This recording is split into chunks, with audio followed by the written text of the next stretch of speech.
স্বপ্নাদি আস্তে আস্তে কথা বলো, শরীর খারাপ করব।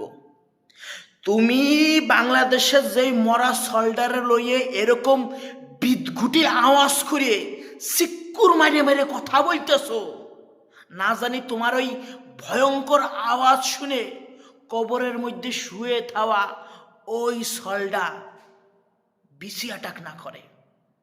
ওই মরা সলটা আবারও মরবে তোমার আওয়াজ শুনে। একটু আস্তে আস্তে কথা বলো, মানে তোমার এই কথা শুনে মানুষের নারী মারি ফসিয়ে যায়। এত ভাইব্রেশন হয় না, দিমাগের গিলু মিলু মোটামুটি বলতে পারো গিলু শেক হয়ে যায়।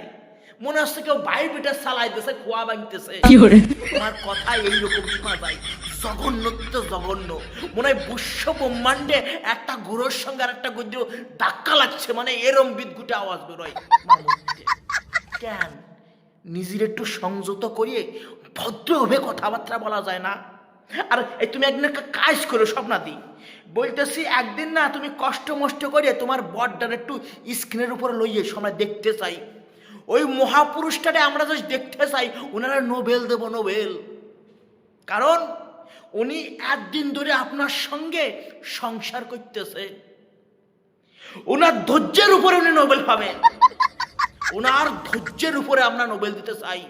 সে কি মাল বাবারে, কি দিয়ে তৈরি হয়েছে? Ambuja cement, Tata cement, concrete মংক্রিট দিয়ে তারপরে মনে হয় ভগবান হাতারে বানাইছে যে আপনার মতন একটা মানুষকে হাতে সহ্য করতেছে, তারে নোবেল দেব। আপনি প্লিজ আপনার বররে একদিন সবার সামনে আনেন, আমরা দেখতে চাই।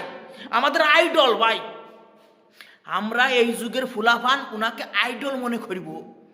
এই যুগে আসে মায়েদেরকে নাকি ছেলেরা সাংসারিক জীবনে সহ্য করতে পারে না, ওনারা দেখি আমরা শিখবো যে এই মান কসুরে কোন পুরুষ সহ্য করতেছে। প্লিজ একদিন আনিয়েন।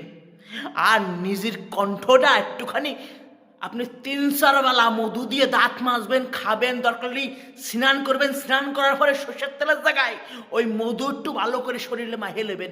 যদি আপনার মুখতে একটু ভদ্র ভাষা এবং সংযত ভাষা এবং একটু মধুর সুর বেরোয়, শালা মাথা মাথা টাটাই গেল পুরো।